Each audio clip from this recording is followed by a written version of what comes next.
Jadi selamat sore teman-teman, kita kembali lagi di intensif pertemuan ke-11, ya 11 benar, terkait konsinyasi. Nah, jadi di RPS dia konsinyasi ini udah pernah disinggung kan? Waktu tingkat 2 dengan tingkat 1 sebenarnya udah. Nah, jadi udah nggak terlalu apalah, istilahnya udah nggak terlalu baru. Jadi ada ingatan sedikit lah. Kemudian dia, tapi di sini lebih detail lagi. Gitu. Jadi kita masuk ke pertama review singkat dulu ya terkait materinya.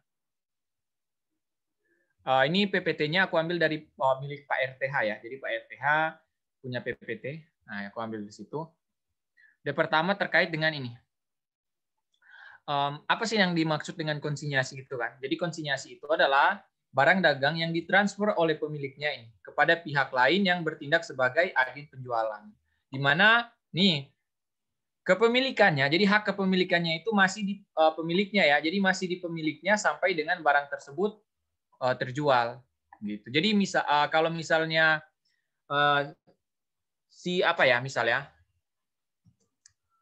si toko A titip barang ke toko B.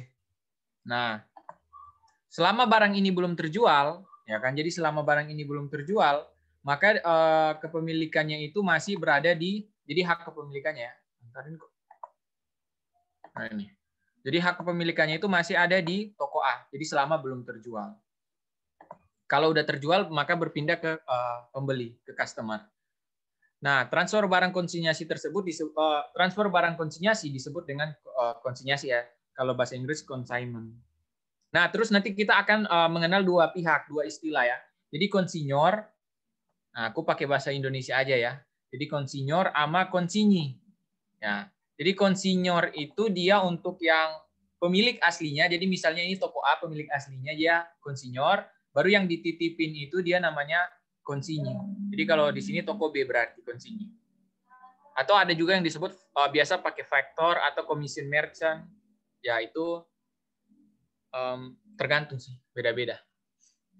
Sesuai selera. Nah, dari sudut pandang hukum itu dia transfer barang ini menggambarkan jaminan ya. Nih. Jadi dengan ini, jadi konsinyi itu dia ada ini sebenarnya.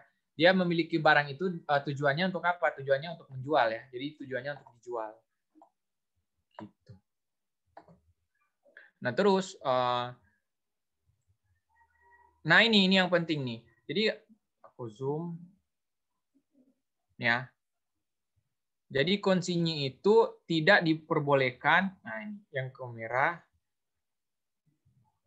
Jadi konsinyi ini tidak diperbolehkan untuk mengakui kepemilikan barang. Gitu. Jadi barangnya walaupun udah ada di tokonya konsinyi, dia nggak boleh mengakui sebagai kepemilikannya dia, karena itu cuma barang titipan. Nah itu yang pentingnya. Jadi nggak boleh si konsinyi nggak boleh mengakui kepemilikan barang. Kemudian lanjut, ini apa nih? Nah, apa sih keuntungan? Maksudnya kenapa si konsinyasi ini harus ada. Jadi pertama keuntungan bagi konsinyor. Jadi keuntungan bagi konsinyor itu intinya ini sih, dia memperluas pangsa pasar sih. Jadi kan kalau misalnya kamu punya toko cuma satu, cuma di Manado misal. Nah, tapi kamu mau jual produkmu di misalnya di Bandung. Nah, itu kan kamu bisa titip kan ya. Titip dong produkku jual di Bandung. Nah, jadi dititipin ke toko di Bandung. Nah, itu konsinyasi kan bisa kayak gitu. Jadi tujuannya untuk apa ya? Tentu untuk ini memperluas pasar kan ya, intinya gitu. Baru mungkin ya ada alasan lain bahwa kalau dia jual di konsinya atau di toko lain, nah itu biasanya toko lain itu mungkin ada keahlian menjual gitu. Jadi kayak misalnya aku titipin di kamu dong, kamu jualin. Kenapa? Kan kamu kan jago ini pemasaran, jago jual-jual gitu. Jual barang ya gitu. Ya berarti apa namanya? Itu salah satu alasannya sih. Salah satu alasannya karena mungkin saja si konsinya itu ada kalian menjual kan. Baru yang ketiga adalah dengan adanya konsinyasi ini, maka dia harga jual eceran barang itu dia tetap dapat dikendalikan oleh konsinyor. Itu keuntungan dari jadi keuntungan bagi konsinyor. Jadi bagi si pemilik asli barang gitu. Nah, si konsinyor ini keuntungannya ini ya, ada 3 intinya. Tapi nggak mungkin juga besok keluar soal teori. Ini cuma sekedar pengetahuan aja. Jadi nah, kalau bagi konsinyi, jadi kalau bagi yang dititipin. Nah, yang dititipin itu dia keuntungannya apa? Jadi dia terbebas dari resiko tidak terjual. Jadi kalau tidak terjual dia nggak rugi sih. Karena kan itu bukan barang punya dia. Jadi dia terbebas dari risiko tidak terjual. Kemudian risiko penyusutan atau keusangan atau fluktuasi harga juga dapat dihindari ya, karena sama alasannya sih, karena barangnya bukan punya dia kan, dia cuma dititipin. Baru dia modal kerjanya berkurang ya tentu, karena kan dia langsung dapat barang dari dari pihak yang dititipin kan, pihak yang menitip sorry. Jadi pihak yang menitip dia langsung kirim barang, jadi si konsinyi ini nggak perlu keluar uang untuk ini kan, untuk membeli barang ya kan. Jadi dan kemudian selain itu biayanya juga itu ditanggung oleh konsinyor. Nah, jadi kalau misalnya selama dititipin itu si konsinyi keluar 100 untuk pemasaran, nah itu dalam hal ini 100 itu untuk barang konsinyasinya ya. Nah, itu boleh nanti bukan boleh, memang wajib diganti oleh konsinyor. Kemudian nah ini jadi dia biasanya konsinyasi ini ada kontrak tertulis sih. Nah, kontrak tertulis itu nanti isinya ada syarat kredit, penggantian beban, komisi penjualan, pengembalian, penyelesaian pembayaran gitu sebagainya. Ini hak konsinyi. Nah, hak konsinyi apa? Jadi hak konsinyi itu dia berhak untuk apa? Penggantian biaya ya. Enak kali, maksudnya kalian titip di aku terus misal kalian titip di aku barang, terus semua biayanya aku yang bayarin, terus nggak diganti, itu nggak adil dong ya, nggak adil. Makanya dia punya hak untuk apa? Untuk semua biaya yang dikeluarkan itu berhak diganti. Nah, jadi dia berhak mendapat penggantian reimbursement kalau di pemerintahan kan. Gitu. Nah, baru selain itu, selain penggantian biaya, dia juga nanti ada dapat hak kompensasi penjualan. Nah, ini biasa disebut dengan komisi. Jadi ada komisi penjualan. Kemudian, nah pengeluaran yang terkait barang yang diganti itu ya, contohnya ongkos angkut, asuransi, pajak, biaya penyimpanan, penanganan, perbaikan garansi dan lain-lain. Nah, itu boleh diganti, bukan boleh, memang wajib diganti oleh konsinyor. Nah, karena kan konsinyi itu dia cuma dititipin kan, jadi kalau dia keluar uang harus diganti dong uangnya. Baru konsinyi ini berhak menawarkan jaminan atau perbaikan atau garansi atas barang yang terjual ya, jadi boleh. Nah, tapi nanti garansinya itu yang akan memenuhi tetap si konsinyor. Ya. Jadi si garansi tadi yang memenuhinya itu si konsinyor, pemilik barang asli ya. Pokoknya kalian harus bisa bedakan ya, kalau aku bilang konsinyi itu berarti yang dititipin, kalau aku bilang konsinyor berarti konsinyor itu yang pemilik aslinya atau yang menitip.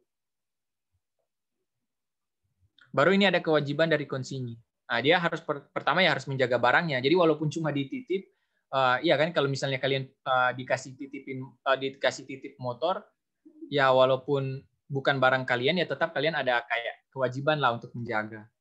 Ya kan, masa dirusak nggak mungkin kan.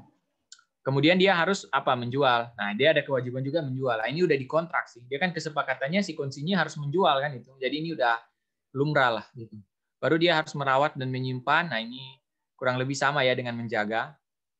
Dan ini juga dia menyimpannya itu secara terpisah ya. Jadi nggak boleh gabung gitu. Jadi barang yang dititipin, jadi barangnya si konsinyor dengan barang milik pribadi nggak boleh gabung ya. Inventory pribadi nggak boleh gabung. Dia dipisah. Baru dia harus membuat laporan secara berkala. Gitu. Kemudian lanjut, nah ini yang penting nih, perhatikan baik-baik ya. Jadi dia akuntansi konsinyasi itu dia ada 2. Kalau berdasarkan pencatatan, jadi kalau berdasarkan pencatatan dia dibagi 2. Jadi yang pertama adalah terpisah, ya kan? Atau yang kedua adalah tidak terpisah. Nanti penjelasannya lebih lanjut di video selanjutnya ya. Baru kalau berdasarkan kondisi barang pada tanggal pelaporan itu akhir periode ya. Ini. Dia ada 2. Ada yang konsinyasi selesai. Selesai itu kata lainnya terjual semua sih sebenarnya. Atau yang konsinyasinya tidak selesai. Gitu.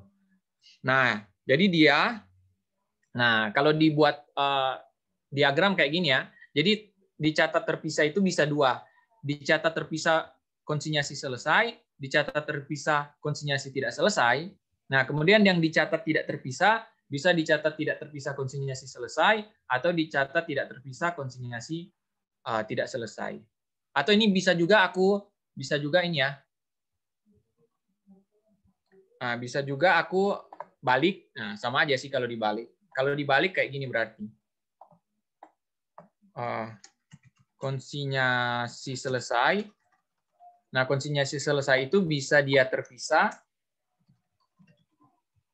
bisa dia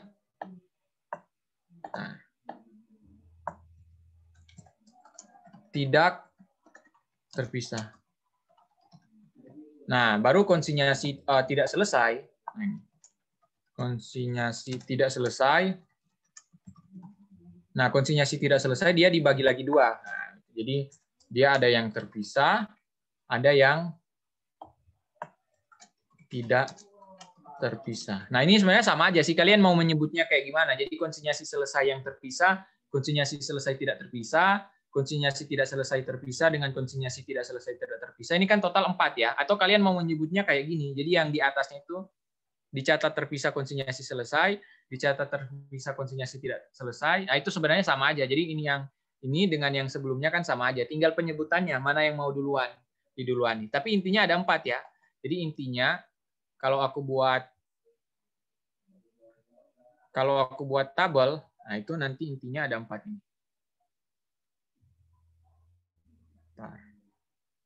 Nah, jadi intinya kalau aku buat tabel dia ada 4. Jadi ada yang terpisah, baru ada yang tidak terpisah, baru ada yang ini yang selesai, baru ada yang tidak selesai. Nah, jadi total ada 4 kemungkinan. Nah, itu maksud 4 kemungkinan. Ini kemungkinan pertama, kemungkinan kedua, kemungkinan ketiga, kemungkinan keempat. Gitu. Terus kan pasti kalian, waduh ini pasti kalian berpikir kan, wah ini banyak dong, susah dong nanti materinya. Enggak, sebenarnya enggak susah-susah amat karena dia ada polanya. Bukan ya ada polanya dan nanti deh, dia nggak banyak jurnal kok ini. Nggak banyak jurnal dia. Gitu. Jadi mungkin ya, jadi kalau dari segi kalau dari segi jurnal masih banyakkan ini kalau menurutku ya, masih banyakkan yang materi TM 910 sih. Nah, TM 910 yang akuntansi cabang kan. Nah, masih banyakkan yang itu dari yang konsinyasi ini. Gitu. Cuma konsinyasi ini kalian harus bisa membedakan nih. Nah, susahnya itu kalian harus bisa membedakan kan gitu. Nah, cara membedakannya itu gampang. Sebenarnya gampang. Pokoknya kalau kalau di soal dia terjual semua. Di kata-kata terjual semua, berarti dia artinya kalau terjual semua berarti artinya jadi kalau terjual semua berarti dia artinya selesai. Ya kan selesai. Komplit. Nah, kalau dia terjual sebagian aja. Jadi cuma sebagian yang terjual. Apa sih maksud yang terjual? Terjualnya maksudnya barang konsinyasinya ya. Jadi kalau barang konsinyasinya terjual cuma sebagian, maka disebut dengan tidak selesai. Gitu. Kemudian itu yang selesai dengan tidak selesai ya. Nah, baru kalau dia ini ya, consignment in, consignment out dan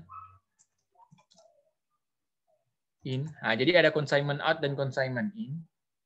Itu dia artinya terpisah. Nah, jadi dia artinya pencatatannya terpisah. Nah, kalau dia nggak ada, jadi nggak ada consignment out dan in. Nah, dia artinya pencatatannya tidak terpisah. Jadi membedakannya kayak gitu aja sih. Maksudnya kalau di soal dia terjual semua berarti selesai. Kalau terjual sebagian berarti tidak selesai. Nah, kalau dia bilangnya terpisah berarti ada consignment out. Nah, ini ada consignment out dan in. Nah, tapi kalau dia pencatatannya tidak terpisah berarti dia nggak ada consignment out dan consignment in. Gitu ya. Terus, nah ini sebenarnya udah selesai sih. Selesai, kita lanjut ke video berikutnya.